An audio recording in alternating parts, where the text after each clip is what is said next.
So when you want something, when you ask for more money, it goes into the vortex and it begins attracting unto itself.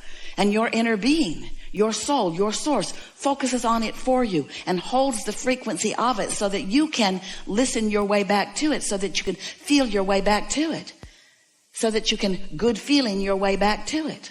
And once you get on the scent of it, once you get on the vibrational scent of it, once you hear or sense the subtlety of it, and you receive that first thought that matters to you, that first thought that's strong enough that you received it and different enough that you know you didn't think it. And that's really what we're wanting to talk with you about, is you getting into the receptive mode so you can tell when you're receiving from your source who knows about your vortex, or whether you're receiving from someplace else that neither knows or cares about your vortex. So for a while we've been calling this gathering the art of allowing, the art of you figuring out how to allow yourself to be in the vibrational vicinity of the stream of consciousness that's coming from your inner being, so that you can hear the subtle at first. It gets louder and more defined and easier for you to hear. Rampage of information and guidance that is coming forth from your inner being. So you ask for it. Contrast caused you to do that. And Source answered it. But the answer of Source is vibrational and it's subtle, and you got to listen. And that's what step 3 is. You've got to get into the receiving mode, which really means you've got to turn off the receiving mode of I can't do that, or I don't know how to do that, and turn on the receiving mode of this is a simple thing for me to do. You have to turn off the receiving mode of what won't work and turn on the receiving mode of what does work. You have to turn off the pessimistic receiving mode and turn on the optimistic receiving mode. You have to turn off the hate and turn on the love. You have to turn off the confusion and turn on the clarity. It's very different frequencies. Every subject is really 2 subjects, wanted and absence of it. And sometimes without even knowing it, you're tuned to the receiving mode of the absence of it rather than the presence of it. And then you say, why is it not coming to me? And your inner being is saying, not only is it coming, it has come. And not only is it real, but it is so real that we are projecting to you clear thought of your path of least resistance to follow your way right to it.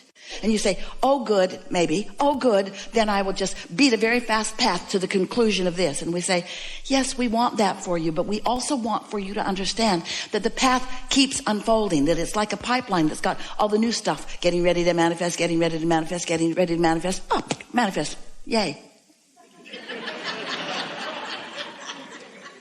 But new stuff, new stuff, new stuff, new stuff, new stuff, new stuff. Yay. New stuff, new stuff, new stuff, new stuff, new stuff. And how does the new stuff get there?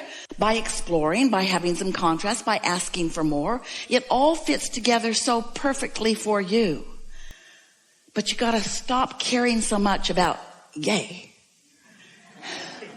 And start being willing to reach for the satisfaction of sensing it, of receiving a new thought about it, of being in the flow of it, which really means you want to lower your resistance, because it's the resistance that's slowing everything down, and it's the resistance that doesn't feel so good. Now, resistance and contrast, how are they different? They're not so different. Contrast is important for you to know what you do want. You have to know some of what you don't want. Well then, Abraham, then weren't we born into an environment of resistance? Yes. Well then, why are you ragging on us all the time about having so much resistance? Because you make a career out of it. Because you stay stuck in step 1. It's like going to the buffet, all of this food, lots of variety, and you look around, don't like that, don't like that, and don't like that, and don't like that, and don't like that, and don't like that. Oh, God, I really don't like that. Don't like that. I think I might like some of that. Get rid of all the other stuff, because I only like that. Really, I only want this. I don't want any of those other things on the buffet. Please remove them. They're upsetting me. Please remove them. Get rid of all of them. Please get rid of all of them. Get rid of all of them. And the more you say get rid of all of them, they just come out with more plates of them. No. I said, take them away. Why are you bringing more of them? Take them away. As you focus upon what you don't want, more and more and more of it comes, because this is a vibrational universe that is based upon the law of attraction. And when you say yes to something, more of what you're saying yes to comes. But when you say no to something, more of what you do not want comes. And then you become a control freak, a failing control freak, because you can't control it. You just make yourself crazy trying to remove the things that you don't want because you don't want to see them. It might upset you. And we say, then look over there. I can't look over there because I know it's over there. I know it's there. I know it's there. And we say, so that's what introduces resistance into your equation. Step one is know what you don't want. Well, how long do you have to know it?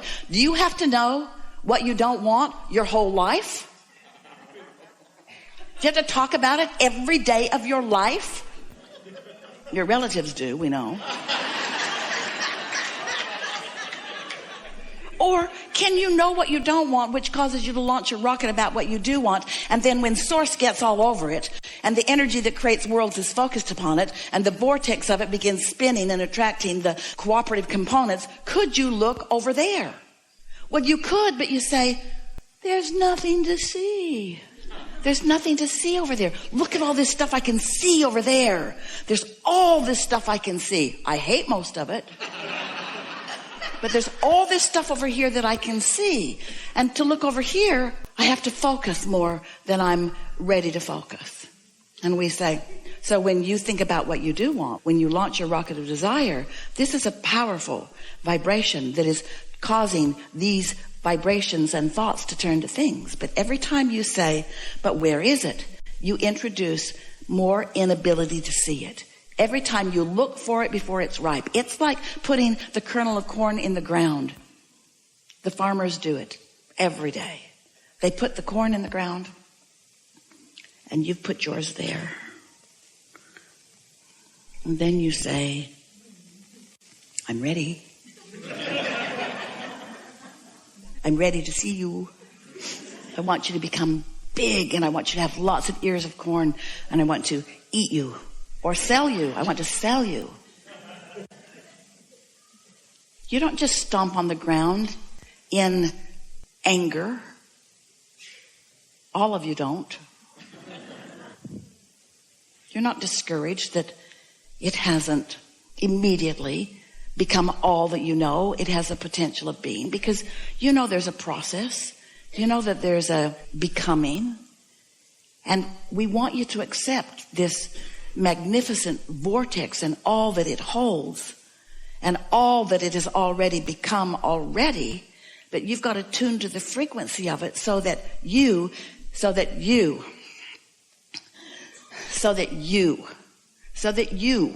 not somebody else, so that you, this matters so much, so that you can translate it into something satisfying, and something else satisfying, and something else satisfying, and something else satisfying, and something else satisfying. It's like this fetus in the womb, and you are very happy for it to become and become and become and become and become and become, because you know in time it's going to come out where you can see it, where you can enjoy it, even in its infancy and being a physical manifestation. You trust that process, you understand that process, and this is the same.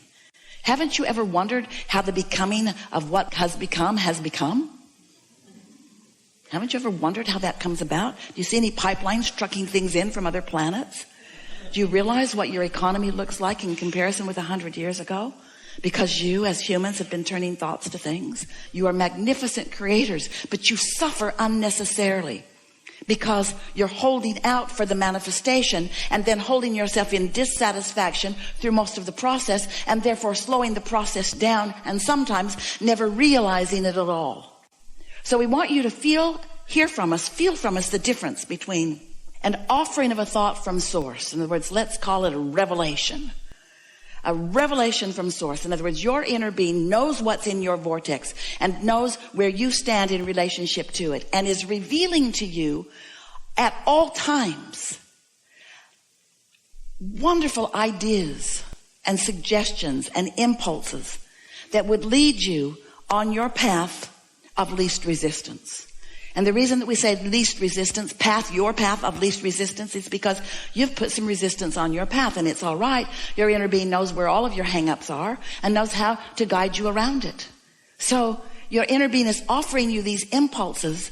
The revelation is happening all day, every day. But there's something that you've got to do. You've got to do step 3. You've got to get in the receiving mode. You have to be receptive. You have to receive the revelation. You have to allow yourself to hear it. So that means you've got to tune your tuner. You can't be focused on what you don't want and tune your tuner to what you do want. You can't be focused upon the absence of something and tune your tuner to the presence of something. You got to tune your tuner to the presence that your source sees. Ooh, have not said that to you that way before. You've got to tune your tuner to what your source sees, you little faker. So source, is there really a vortex? Is there really a vibrational reality you're so excited about? But I can't see it. So how do I tune myself to something that I cannot see? So you got to feel your way there, but you got to understand how it works. You got to understand that you are more than you. You are source energy and you are you. And you can't feel only you. You can't only feel only you because you are more than only you. Haven't said this to you this way before. You can't feel only you. If you could, you would not be miserable when you cut yourself off from who you really are. Look around your world. There are those who have cut themselves off so significantly from who they are that they are obviously miserable. Are you one of those? Because your inner being is aware of you and what you want at all times. It's like having a cheerleader cheering you on even when you're depressed and you say, get away from me. Get away from me. And if your inner being would get away from you, then you wouldn't feel so miserable, because your misery is about the vibrational relationship between what your inner being knows about what you want and what you are actively offering vibrationally about what you want. That's your guidance system. So how do you tune your tuner? By caring about how you feel. By trusting that your inner being exists. By knowing that your inner being is real. By tuning to the frequency of your inner being. By carefully and maybe tentatively at first choosing a thought and choosing a thought and choosing a thought and feeling how the thought feels. By showing yourself what your inner being thinks about what you're thinking. So we've been talking to you like this for quite a long time. Esther's been roaming around, setting up chairs, asking you to come so that you could hear us tell you that you create your own reality. So that you can create your own reality on purpose, because doing it by default is no fun. And so here you are, understanding the laws of the universe, understanding that you are an extension of source energy, with the now ability, if you want to tune yourself to the frequency of who you are. And we know, friends, it's a very difficult thing and a lot for us to ask of you, to ask you to follow your bliss and to seek joy. But that is the only process. You just got to find a reason to feel good, even if now reality isn't showing it to you. Because now reality showed you something that caused you to ask for something better, and something better is already in the making and is available to you. You've just got to get into the receptive mode to receive it.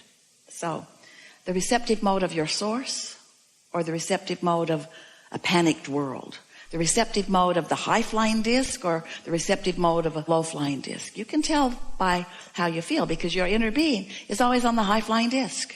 And if you choose any other disc, if you choose miserable disc, or angry disc, or disappointed disc, or fearful disc, or even hopeful disc, if you're not on that high-flying disc of love and appreciation and knowledge of who you are, you will feel the difference between you and you.